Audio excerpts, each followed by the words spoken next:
Olá, Vets, tudo bem? Boa noite. Estamos aqui pontualmente às 22 horas para mais uma live de algum tema que ajude você, como médico veterinário, a atuar na tua prática clínica, a melhorar o seu atendimento aos seus pacientes, aos seus clientes, a ser mais reconhecido dentro da medicina veterinária e a melhorar a sua vida profissional como um todo.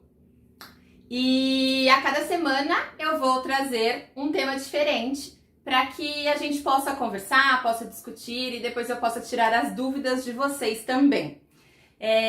Dentro das mensagens que eu recebi ao longo dos últimos dias aí, de sugestões de temas sobre temas para as lives que eu possa preparar para trazer aqui para vocês, a grande maioria, eu diria que ali vai uns 80% da solicitação de vocês foi temas relacionados a atendimento ao cliente. Então, claro, algumas pessoas pediram algumas coisas bem técnicas dentro da medicina veterinária e eu vou preparar alguns conteúdos para vocês sobre isso também. Mas eu tenho percebido que a grande dor do médico veterinário, o ponto que a gente, dentro da nossa profissão, a gente sente mais necessidade de aprimoramento, necessidade de saber como fazer, é relacionado ao atendimento ao cliente. E hoje eu trago para vocês um tema muito legal, que eu diria que é o início dos estudos que eu costumo dar para os veterinários, sobre como que eu faço para entender melhor o meu cliente e quais técnicas eu utilizo para que esse cliente se sinta mais confortável, ele se sinta mais amparado, ele confie mais no meu trabalho e, portanto, ele se sinta mais familiarizado com tudo que eu vou dizer para ele. E assim eu consiga reter esse cliente e fidelizar esse cliente, transformando a nossa relação numa harmonia para a vida inteira dos animais dele. Então, para que o paciente se torne meu paciente ao longo de toda a vida dele. E hoje, então, a gente vai falar sobre PNL. E na próxima semana, na terça-feira, eu vou dar a segunda parte do estudo sobre PNL para vocês. Por quê? Porque é um assunto muito denso, muito completo. E, na verdade, aqui nas lives eu vou trazer um pedacinho ainda do que é esse conhecimento de PNL para o atendimento ao público. Mas você pode ter certeza que se você pegar esse pedacinho e entender e conseguir colocar em prática, você já vai mudar em 100% o modo como você atende. E também, se você pegar tudo que a gente for falar aqui, você vai conseguir utilizar a PNL para mudar várias coisas em você. No modo como você atua profissionalmente, como que você encara a sua vida profissional, enfim. Então, preste bastante atenção, absorva todo o conteúdo, qualquer dúvida, mande nos comentários, vai colocando as dúvidas, que se eu não conseguir pelo tempo responder agora, durante a live, depois eu respondo particularmente para cada um, ou nos comentários dos posts, enfim, eu dou um jeito de responder para todos, tá bom? Então vamos começar hoje falando sobre o atendimento ao cliente e as técnicas que a gente pode utilizar da PNL em prol desse atendimento ao cliente. Imagino que todos vocês já devam ter ouvido falar de PNL, que é a Programação Neurolinguística. Mas, resumidamente, de uma forma muito prática, o que é a PNL, né? É um estudo subjetivo da mente humana. Então, é a gente entender o que passa na cabeça de nós, seres humanos, e como que a gente se comporta, como que a gente modela o nosso comportamento. Porque eu entendendo essas peculiaridades, fica muito mais fácil. Tanto eu mudar a minha maneira de ser, como eu entender o outro e agir de uma forma que eu proporcione uma melhor relação com o outro. No caso aqui, a gente está falando do nosso cliente, então do tutor dos animais. Então, ele vai ser o nosso ponto-alvo para que eu trate melhor e eu compreenda o que está passando com ele naquela situação, naquele momento, e por que ele age de diversas maneiras ou de certas maneiras, de acordo com a situação. E a gente vai começar aqui falando alguns pressupostos da PNL. Então a PNL é um estudo bem completo, bem complexo, e tudo começa você entendendo quais são os pressupostos da PNL. Então, como que você cria a sua própria realidade? Mas como assim crio a minha própria realidade? Você vai entender. O primeiro ponto é o que a gente chama nos processos de coaching, de PNL, de o mapa não é o território. Vem aqui comigo, dá uma olhada nesse copo. Para você, esse copo tá meio cheio ou meio vazio? Tenho certeza que você já viu isso em algum lugar. Mas você entendeu os fundamentos dessa pergunta? E o quão importante é esse questionamento? Vou te explicar. Em um mesmo tempo, existem vários tipos de realidade. Como assim? Vai depender do filtro que você usa. Então, assim, a sua criação, a religião, a sociedade, o que a tua família colocou como certo e errado, o que a sua escola colocou como certo e errado, o que as pessoas do seu convívio colocaram como certo e errado, tornam-se filtros na sua vida. Então, pensa comigo que é como se fosse, vamos colocar uma analogia aqui. Então, é como se fosse uma criança que desde que nasce enxerga tudo ao redor dela com um óculos e a lente desse óculos é cor-de-rosa. Então, para ela, o normal do mundo é ser cor-de-rosa. Daí, suponhamos que uma outra criança, desde que nasce, a mãe coloca um óculos cuja lente é azul. Então, para ela, o mundo é azul, porque é aquilo que foi imposto para ela, é aquilo que foi mostrado para ela, é aquilo que ela introjetou. Só que, para a criança que estava com óculos rosa, quando conversar com a criança que estava com óculos azul, elas vão ter posições completamente diferentes. Porque uma vai ter enxergado o mundo cor-de-rosa e a outra vai ter enxergado o mundo azul. Isso é só uma correlação para você colocar aí na sua cabeça o que são esses filtros que a gente vai falar agora.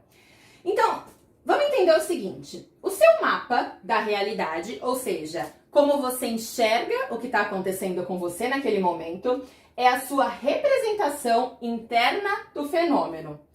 Como assim? Então, o que você considera como certo e errado, o que você considera como o que você está vivendo ali, como você encara aquela atitude, está completamente relacionado aos seus filtros. O que foi colocado para você em relação àquela situação. O certo e o errado vai depender dos filtros sensoriais, ou seja, desses filtros, então, dessa lente que foi colocada em você para você enxergar determinadas situações da sua vida. Para que você representasse aquela realidade naquele momento. Então, dessa parte, eu acho que a gente tem uma grande lição, primeiro, assim, para a gente trabalhar com o nosso cliente. Não julgue. Então, você não sabe quais são os filtros daquela pessoa. Você não sabe em que cor de lente que ela foi educada, em que cor de lente que ela cresceu. Eu vou fazer aqui um paralelo só, tipo, bem ao extremo, só para vocês entenderem aonde eu quero chegar. A gente sabe que roubar e matar é errado, certo? Só que pensa numa criança que ela nasceu num ambiente onde o pai era traficante, a mãe era prostituta e a melhor pessoa daquele ambiente, a pessoa que era considerada tipo a mais poderosa, a com maior sucesso, era um traficante poderoso. Você acha que para essa criança que nasceu com essa lente, com esse filtro, roubar e matar é errado? Não, né? Então, obviamente que a gente tem que trabalhar ao mostrar quais são os conceitos e seguindo pelo nosso exemplo. Então, nós temos que dar o exemplo a essas pessoas, mas a gente não pode julgar. Então, a gente não pode julgar o tutor quando ele fala que não vai tratar o animal. A gente não pode julgar o tutor quando ele fala que prefere gastar com outra coisa do que gastar com o exame, né? Então, a gente vai usar algumas técnicas aqui que vocês vão ver para a gente conseguir conversar com esse tutor. Mas a gente, primeiro de tudo, a gente não pode julgar, porque a gente não sabe quais foram os filtros colocados para essas pessoas. E aqui vale um parênteses para você na sua vida. Será que os filtros que foram impostos para você é o que você quer? Tá fazendo bem para sua vida? Ou será que não? Ou será que você gostaria de mudar esses filtros? Então aqui já vai uma dica. Se você quer mudar os filtros da sua vida, não perca semana que vem o próximo treinamento, porque lá eu vou explicar para vocês algumas ferramentas que facilitam com que a gente mude os nossos filtros. Então vamos aqui para o segundo ponto. Segundo ponto você não está quebrado ou doente. Como assim, né? Vamos pensar na história do nosso mundo, que o diferente, ou seja, quem buscava entender a mente humana, quem buscava falar, nossa, não pode ser assim, deve ter algo a mais, sempre foi tratado como louco.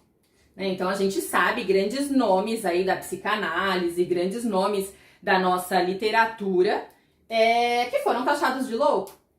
E, por exemplo, da época do Abraham Maslow, que tem vários estudos publicados sobre a mente humana, foi que começou-se a entender sobre saúde mental.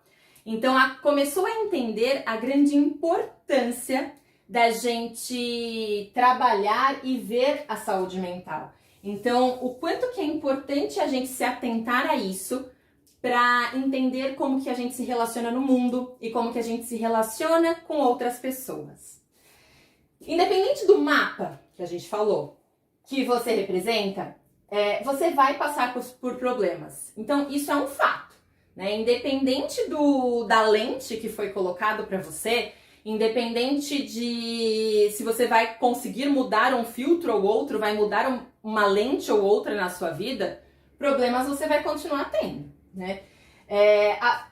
A sua saúde mental sempre vai ser colocada à prova. Então, eu já ouvi, gente dizendo assim, o dia que eu ficar rico, os meus problemas acabam. Não. O dia que você ficar rico, você vai ter outros problemas, talvez até maiores, né? O número de zeros dos seus problemas vai aumentar. Mas você vai continuar tendo problemas. E o que é um ponto que a gente consegue trabalhar nesses problemas que obviamente vão acontecer na nossa vida?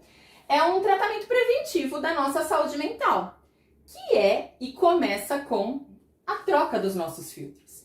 Então, se nesse momento da sua vida você está usando um filtro que está te fazendo mal ou que não está deixando você ser o que você gostaria, troca esse filtro. Use as técnicas para que você consiga trocar os seus filtros. Isso já é um tratamento preventivo da sua saúde mental. Então esse já é um ponto. Daí aqui eu gosto de colocar uma metáfora, que é a metáfora do rádio, né? Então isso é uma metáfora que é descrita como real mesmo. E então dizem que quando surgiu o rádio lá atrás e surgiram os programas de comédia dentro do rádio, porque num primeiro momento eram só notícias que passavam, muitos compradores compraram o rádio querendo ouvir os programas de comédia. E muitos voltavam nos lugares que tinham comprado e falavam, olha, esse rádio tá quebrado porque eu não consigo ouvir as comédias, eu não consigo ouvir as coisas engraçadas, eu continuo ouvindo só as notícias, só as coisas mais tristes da realidade. E daí as pessoas, os vendedores lá, explicavam que não, que era só mudar a frequência, mudar o canal, sintonizar a frequência que ele queria. E é exatamente isso. Então, se você quer mudar alguma coisa da sua vida, você sintoniza a frequência que você quer, você troca o seu filtro. E isso não é fácil, não é de uma hora para outra, não é num estalar de dedos, mas é completamente possível. E eu vou mostrar isso para vocês ao longo do tempo, né? E vamos entender também que por trás de todo comportamento ruim existe uma intenção positiva. E isso vale para que a gente entenda e absorva isso, para que a gente entenda o nosso cliente e comece a tratá-lo diferente a partir do momento que eu consigo entender essas coisas. Vamos pegar um exemplo para nós mesmos, né? Como assim, por trás de todo comportamento ruim, existe uma intenção positiva? O nosso organismo é preparado, é estabelecido para proteção, né? Então, por que a hora que a gente coloca o dedo no fogo, a gente sente queimar? Porque é o nosso estímulo de proteção, vocês sabem muito bem disso. E na nossa mente é a mesma coisa. Então, às vezes a gente é boicotado pela nossa mente para não fazer algo que saia da zona de conforto, que saia do normal ali, como um instinto de proteção, né? Então, o que fica disso para mudar a nossa vida e os nossos filtros como um ponto inicial? Saiba ressignificar. Então, se você teve uma família que não te proporcionou alguma coisa, se você teve uma infância que te bloqueou e te gerou muitas crenças limitantes, que te gerou muitas barreiras na vida, ressignifica. Então, use as técnicas para mudar esse conceito.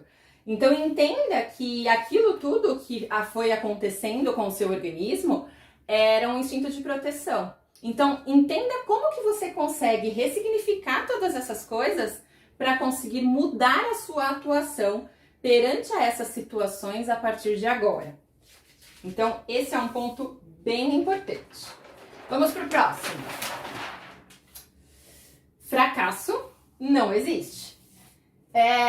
Muitos de vocês já me ouviram em alguns treinamentos falando a frase de Albert Einstein: insanidade é querer fazer as mesmas coisas e ter resultados diferentes. Eu adoro colocar essa frase nos treinamentos, porque é exatamente o que eu penso.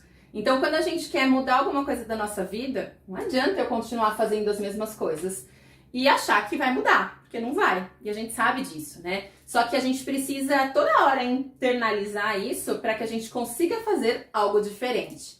Pensa comigo uma coisa. Quando a gente erra ou fracassa, a tendência é você ir lá e fazer de novo. Só que se for nessa constância, o que vai acontecer? Se você for lá e repetir a mesma coisa porque deu errado, mas você não mudar a forma, você repetir de novo só para ver, agora eu quero ver se vai dar certo, o que vai acontecer? Você vai errar de novo, porque você não está mudando. Fernanda, então quer dizer que eu preciso desistir das coisas. Não deu certo, então eu pego, largo mão, monto um outro projeto, desisto? Não, pelo contrário. Entenda que quando você erra, você tem que absorver esse erro. Eu errei, não deu certo? Ok, eu errei. Assume que errou.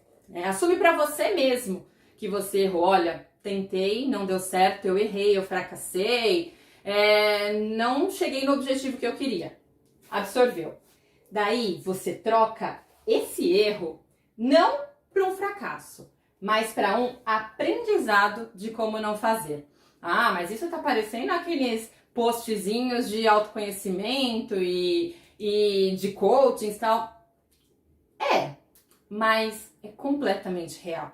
Isso é um estudo neurológico, isso é neurociência, então tem todas as comprovações científicas provando que isso acontece. Então, se você trocar aquilo que você errou para um aprendizado de como não fazer, você vai conseguir listar as coisas que não deram certo para que você mude, mas mude mesmo, né? E tenha em mente que nós somos gerados para resistir a mudanças. Isso é fato. A gente vive na nossa zona de conforto. Por quê? Isso é primitivo, né? Pensa no homem das cavernas. Para ele tinha que viver na mesma comunidade, no mesmo local, ele não podia mudar, porque e se ele mudasse de ambiente e viesse um animal feroz e ele não estava esperando, ele não sabia o que ia acontecer, ele podia morrer. Então, nosso organismo, o nosso corpo, gasta muito menos energia quando a gente vive na zona de conforto. E é por isso que fazer dieta é tão difícil. Então, se você fez uma vez, não deu certo, e você tenta fazer de novo, não vai dar certo de novo.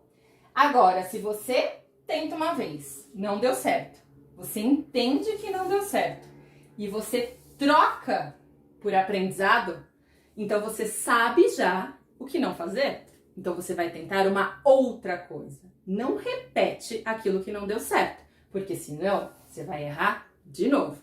Então liste o que não deu certo e troque essa parte e absorva isso como um aprendizado. Eu aprendi que aquilo eu não devo fazer porque deu errado, certo? Então, realmente faça a lista do que deu errado, não repita. E uma outra coisa importante é não se coloque à prova.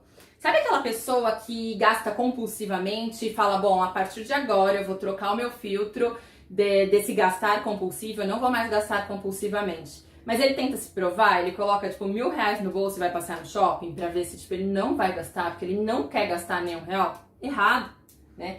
Você tá se colocando à prova. E se você tá se colocando à prova, você tá fazendo a mesma coisa. Então você tá fazendo de novo. E daí você vai errar de novo.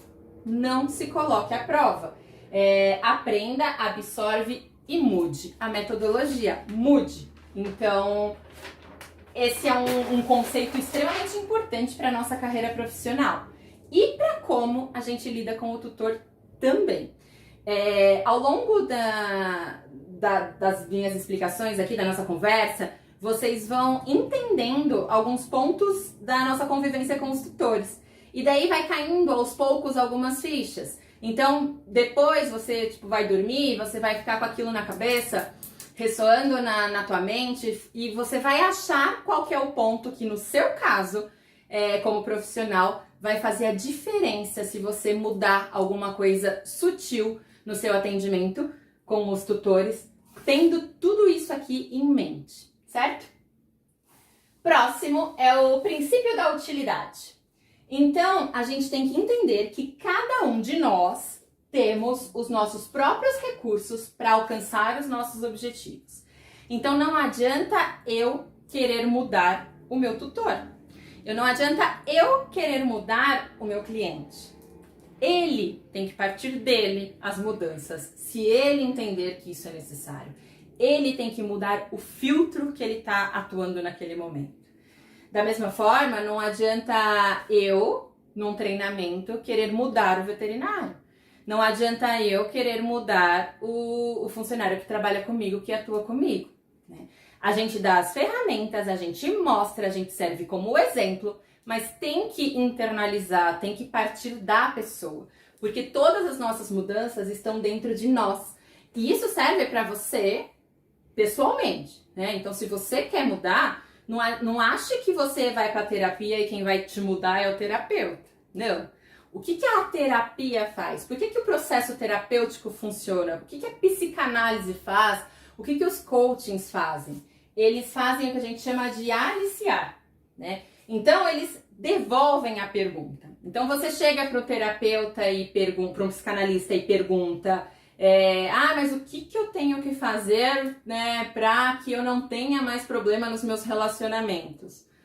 O terapeuta vai te devolver a pergunta, né? Então, ele vai te devolver de várias formas, né? Então, existem técnicas de perguntas, maneiras como a gente faz as perguntas, tanto, lógico, num caso de psicanálise, como também para os tutores. Isso é um outro treinamento que depois a gente pode até conversar por aqui também. Como que eu faço as perguntas adequadas para que eu tenha as melhores respostas, as respostas mais fidedignas ali daquela pessoa, né? Mas é devolver a pergunta. Então, nesse caso do relacionamento, o terapeuta vai devolver a pergunta, vai falar: o que você faria nesse caso? O que você enxerga que foi o ponto que não deu certo ali, né? Então ele vai sempre devolvendo as perguntas. O terapeuta, ele nunca vai dar respostas, porque as respostas de cada um tá dentro de cada um. As minhas respostas estão de acordo com o meu mapa, com os meus filtros. A sua resposta está de acordo com o seu mapa e com os seus filtros. Não adianta eu querer que as minhas respostas melhorem os seus problemas, porque não adianta. Nós temos que pegar os nossos recursos para alcançar os nossos objetivos, né?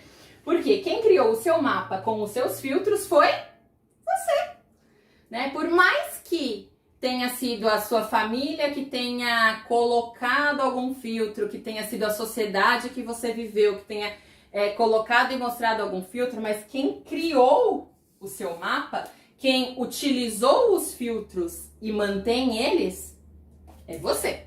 Então, tá dentro de você todos os recursos. E daí aqui a gente vai para um conceito de causa e efeito. E para mim isso daqui é o que faz, quando cai a ficha disso daqui nas pessoas, é quando as pessoas conseguem mudar, conseguem fazer a mudança da sua vida. Mas para algumas pessoas isso daqui é muito difícil de cair a ficha. Então a pessoa entende superficialmente, mas não absorve, não introjeta, né? Então é muito diferente quando a gente é autorresponsável pela nossa vida ou quando a gente prefere o papel de vítima. E combinamos, o papel de vítima é muito mais fácil. Então, quando as pessoas não conseguem mudar os filtros, por mais que às vezes ela, mas eu tô tentando, eu tô evoluindo, eu estou num processo de... Se ela continua agindo como vítima, se colocando para ela mesma como vítima, ela não vai conseguir, né? E a gente tem que ter isso muito em mente, que você é o responsável pela sua mudança. Então, se você quer melhorar o seu atendimento ao cliente, você tem que achar dentro de você quais são os pontos que não tá dando certo. Se você tem muita reclamação de tutor, se o NPS do teu atendimento é muito baixo, se você tem muita reclamação no Google, porque hoje em dia é assim, né, digital, você tem que achar onde você tá errando. E a hora que você conseguir enxergar aonde você tá errando, você não pode se colocar como vítima. Você não pode falar, mas é porque eu não consegui fazer o treinamento X, mas é porque eu fiz uma faculdade muito técnica, Não, você tem que ser autorresponsável, porque você é o responsável pelas suas mudanças. Então, se você culpa o seu não sucesso a um efeito, você não acha a causa. Vou dar um outro exemplo para tentar ficar um pouquinho mais prático. Às vezes você fala assim, eu quero muito emagrecer. Eu quero começar a fazer academia, começar a fazer dieta. Mas aí você fala, mas eu não tenho dinheiro para pagar a academia e nem para conseguir cozinhar de uma forma mais saudável, porque eu como na rua e daí as coisas saudáveis são sempre muito mais caras. Então, o problema de eu não conseguir fazer dieta é porque eu não tenho dinheiro. Será? Inverte, né? Entenda que o não ter dinheiro é um efeito. Mas de quem que é a culpa? É sua. Seja autorresponsável. Ache uma outra maneira de colocar isso, né? Enxergue que isso de não ter o dinheiro é um efeito, mas você precisa achar a causa. O que está causando tudo isso? O que está causando você não conseguir o dinheiro para não ir para a academia ou para não ir comer de forma mais saudável? Ache a causa. A hora que você conseguir achar a causa, você consegue fazer a mudança. Daí você vai falar, nossa, mas ficou muito confuso.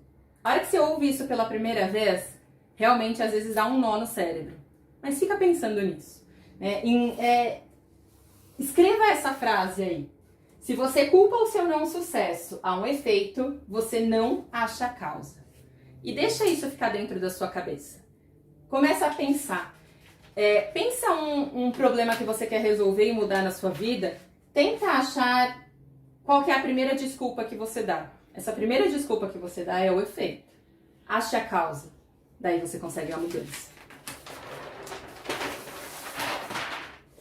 Próximo ponto que eu acho que no nosso caso, como veterinários, é um dos principais pontos quando a gente quer melhorar o nosso relacionamento com o tutor. Comunicação. Vamos abrir um parênteses aqui primeiro e vamos entender que é impossível não se comunicar. Se não fosse assim, a meditação não funcionaria. O que é a meditação? É você permanecer num momento de silêncio consigo mesmo. E quando a gente consegue chegar num grau de meditação, de concentração e de autoconhecimento ali naquele momento, você consegue dentro de você muitas e muitas respostas para a resolução dos seus problemas e para chegar no resultado que você quer. Então, eu não sei se alguém medita, acredito que sim, e se já conseguiu ter muitas respostas, mas assim, é impressionante o quanto que a gente consegue no silêncio ter uma comunicação plena com nós mesmos, né? Então entenda que quando você está agindo com outras pessoas, no nosso caso com o cliente, é a mesma coisa. Então o silêncio ou a omissão também produz um resultado. Então não é porque você fala, eu não quero falar de política porque eu não gosto de política. Quer mais resultado do que isso? Pensa. Então, quando você não quer falar alguma coisa, quando você não se pronuncia, quando você não dá a sua opinião, quando você se omite ali, você está gerando um resultado. Então, tenha isso em mente. É impossível não comunicar, né? E outro ponto importantíssimo para nós é essa frase. O emissor, ou seja, nós, veterinários, somos responsáveis pelo entendimento do tutor. Então, nós somos responsáveis por conseguir transmitir a mensagem da forma adequada para que o tutor aceite ou não. Então, quando eu vou solicitar um exame de imagem para que eu consiga fechar o meu diagnóstico de acordo com a minha lista de diagnósticos diferenciais, e o tutor fala, não, já tô gastando consulta, já vou ter que pagar remédio, não vou fazer esse exame. A culpa é de quem? É dele que não quer fazer? Ou é sua, que não conseguiu se comunicar da forma adequada? É sua, que não conseguiu se comunicar da forma adequada. Daí, nesse momento, tenho certeza que vai vir na sua cabeça, mas também uma lista de desculpas. E você vai se vitimizar. Para, respira fundo e pensa. Qual é a causa disso? Esse é o efeito. Qual é a causa? Daí a gente volta para o ponto anterior. Então, o seu papel é saber equalizar a comunicação com quem você está falando, com quem você precisa se comunicar, né? Entenda que o seu público tem um mapa. Lembra que a gente viu? Cada um vê o mundo com uma lente. Cada um vê o mundo de uma cor. Vamos colocar assim para ficar mais fácil. E você tem que entender o mapa do outro.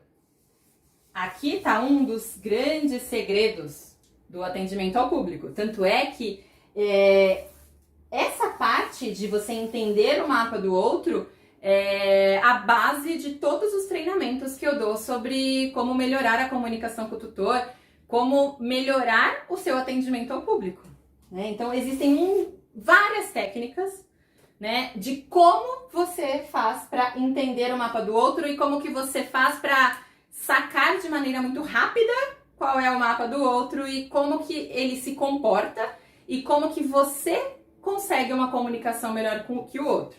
Então, é um treinamento bem maior, mostrando quais são essas técnicas, né? Mas, resumidamente, você tem que falar como ele entenda. Então, você tem que falar de uma forma que o tutor está entendendo o que você quer passar, que ele compreenda exatamente a sua mensagem e não de uma forma distorcida. E assim você vai conseguir mudar o conceito daquela pessoa de certo e errado. Então, com um trabalho assim, a gente consegue mudar, né? Isso acontece em qualquer relação, seja de veterinário-cliente, seja nas suas relações pessoais. Obviamente, alguns pontos, algumas pessoas, para algumas coisas que você queira mudar, é um trabalho muito mais árduo e muito mais pesado, principalmente nos relacionamentos, né? Então, daí tem que ver o quanto que você está disposto a querer se esforçar a isso nos relacionamentos. Mas com o tutor não, com o tutor é simples, né? É um momento, é algo pontual, então você precisa mudar um conceito pontual ali.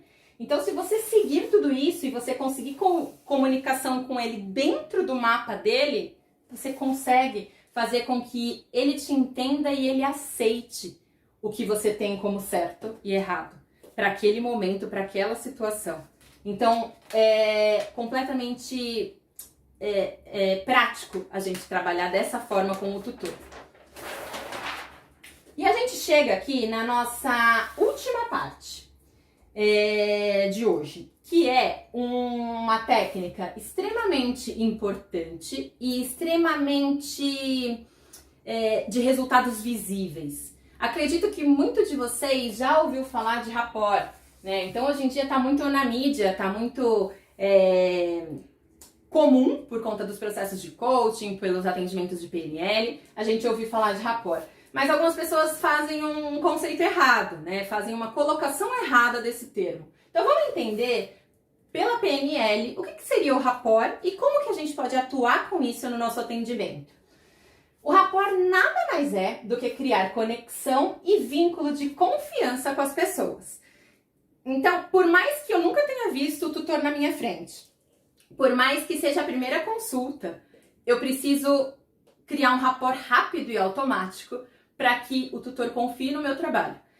Por mais que ele não tenha recebido indicação, por mais que ele não tenha visto nada do meu trabalho, eu preciso que ele confie. Então eu preciso gerar uma conexão para existir esse vínculo de confiança. E como que eu gero a conexão? Conexão nada mais é do que eu sentir o que o outro está sentindo, literalmente.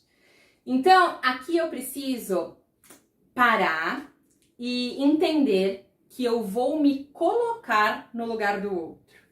Então, esse é um dos princípios básicos da humanidade, né? Então, a gente sabe que se a gente se coloca no lugar do outro, a gente toma as atitudes que a gente gostaria que tomassem com a gente.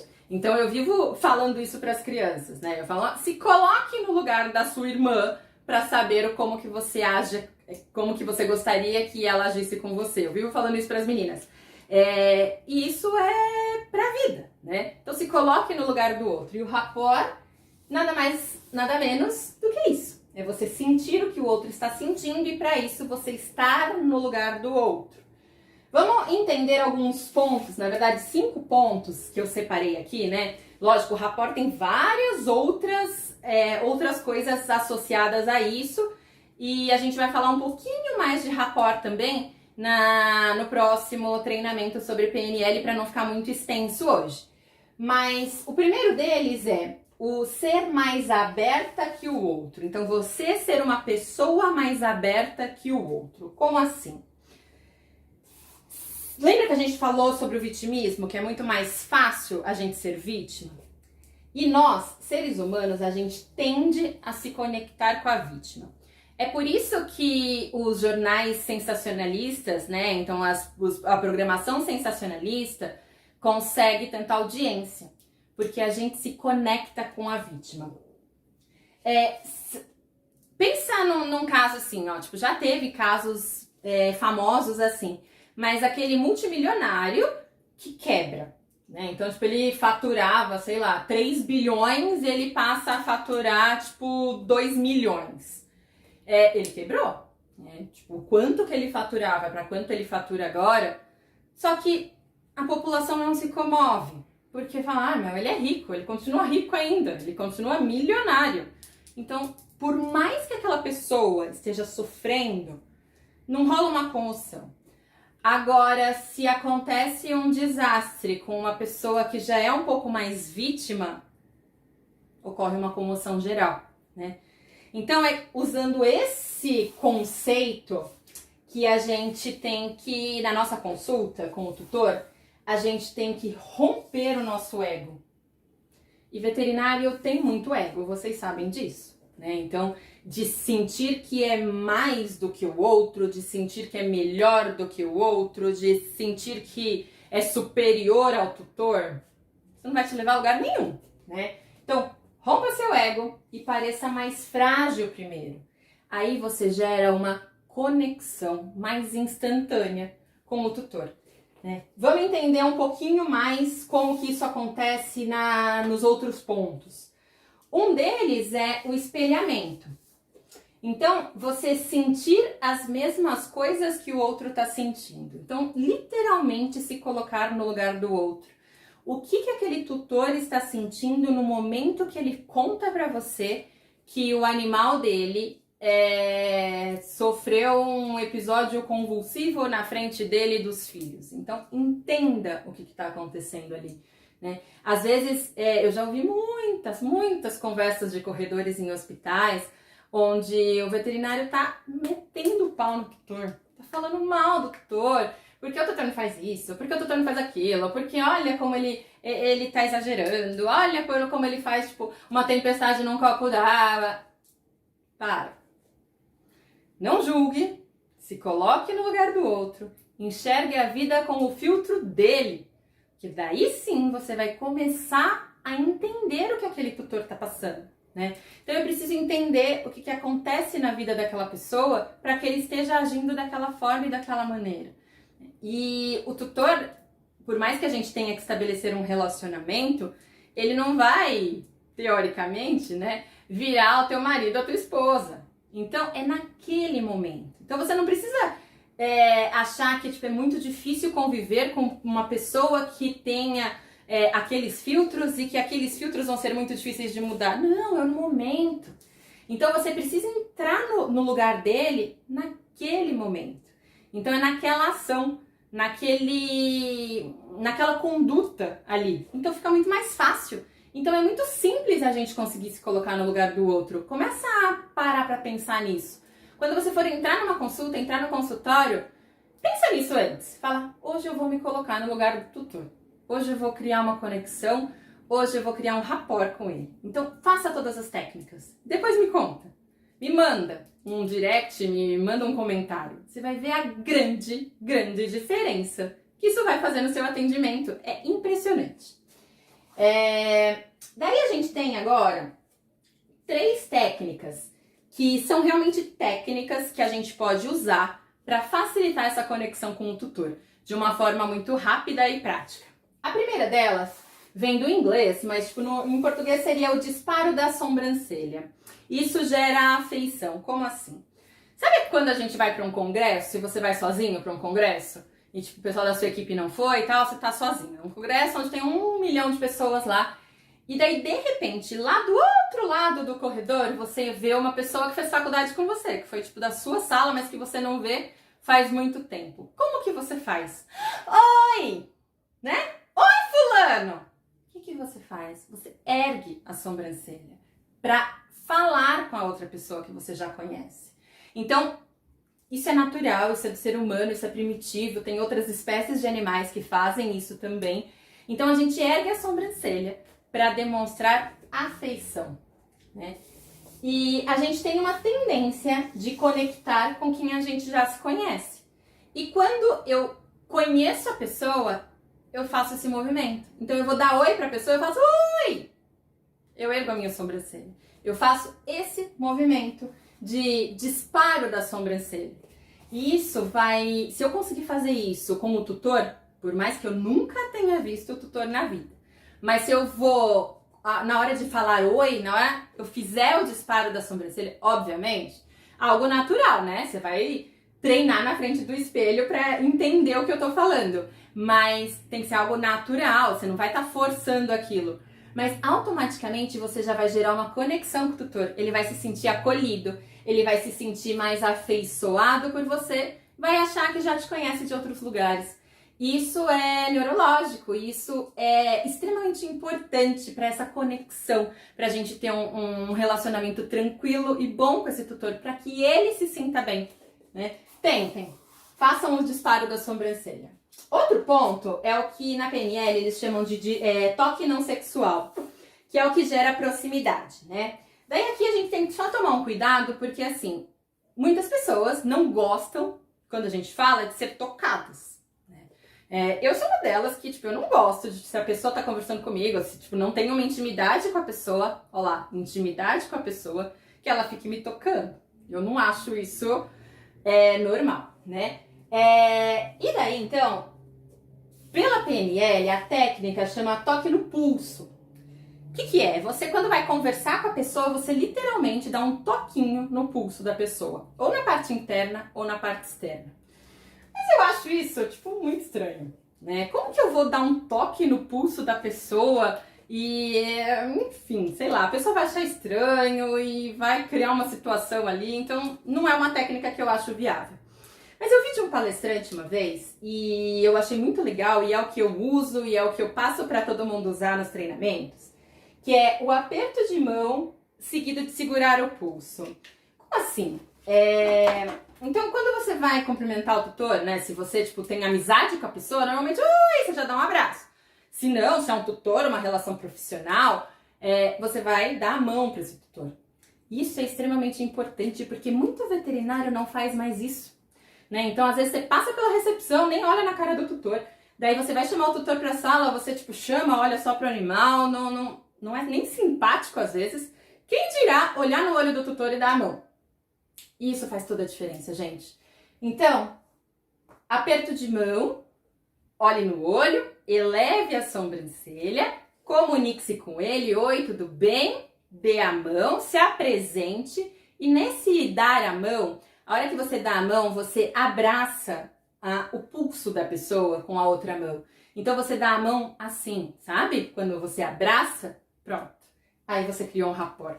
Por esse toque não sexual da PNL. Só o fato de você dar a mão um pouco mais forte, óbvio, não vai apertar a mão da pessoa, mas um pouco mais de firmeza e segurar com as duas mãos esse aperto de mão, você já cria um rapport. Você já cria uma proximidade. Então, você entrou no ambiente da pessoa. Obviamente, depois, se você consegue uma proximidade maior, se depois desse aperto de mão, você sentir a pessoa relaxada, e é impressionante, a hora que você passa a prestar atenção, depois desse aperto de mão, a pessoa dá uma relaxada. Daí você pode, inclusive, dar complementar com um tapinha nas costas, assim, sabe? Tipo, muito suave atrás, assim, e conduzir a entrada do consultório, né? Tomando cuidado também, porque quando a gente coloca a mão na pessoa aqui em cima, a gente passa um ar de superioridade. Então, se a gente coloca a mão ou próximo do pescoço ou no ombro, a gente, pra PNL, a gente passa um ar de superioridade. E é verdade, né?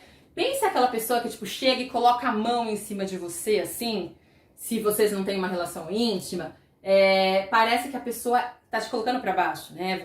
Aquela pessoa é superior a você. E a gente não quer de maneira nenhuma passar superioridade ao tutor. Por quê? Porque eu preciso passar fragilidade primeiro a esse tutor. Então eu preciso romper todo o ego. Então a proximidade é extremamente importante aqui. E para finalizar essa parte, a gente tem os picos de sentimento. Então, na anamnese, quando a gente está conversando com o tutor, a gente precisa usar todas essas técnicas de atendimento. E um ponto bem importante para a gente criar essa conexão, criar esse relacionamento com o tutor, é conduzir a anamnese numa forma de uma conversa. Então, a gente depois pode até conversar mais sobre isso, porque é um ponto importante. Então, como que eu faço essas perguntas objetivas para o tutor, mas conduzindo de uma forma natural e de uma conversa, independente se eu vou ter que agir de uma forma mais rápido, pelo estilo do perfil do tutor, né, que é um outro ponto que a gente tem que entender também mais a fundo depois, ou se vai ser de uma forma mais tranquila, mais lenta, de uma consulta mais demorada. Independente do tipo, a gente tem que gerar esse relacionamento na conversa. E aqui eu consigo gerar picos de sentimentos, quando eu consigo trazer para nossa conversa a pergunta para o tutor de quais foram os pontos da vida dele que mais trouxeram felicidade, quais foram os pontos da vida dele que mais trouxeram tristeza.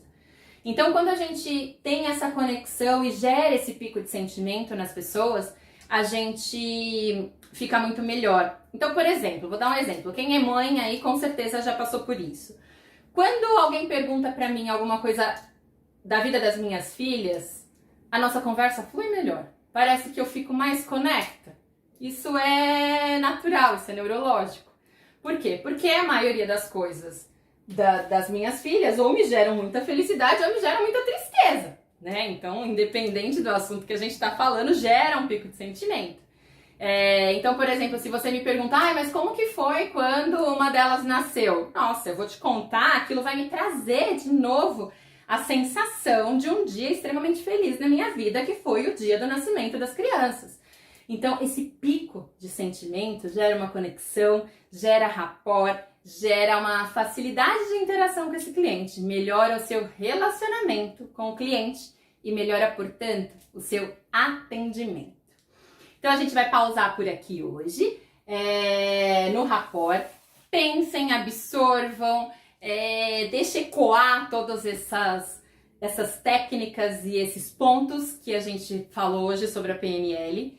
E no próximo a gente vai dar continuidade às técnicas de PNL. Já tá preparadinho aqui para a próxima e a gente vai conseguir pegar algumas técnicas e trazer tanto para nossa vida pessoal e profissional quanto para o nosso relacionamento com o tutor. Espero que vocês tenham gostado. Comentem, mandem as perguntas e a gente vai conversando, tá bom? Um super beijo, boa noite, muito obrigada por quem ficou com a gente aqui até o final e até o próximo. Tchau, tchau!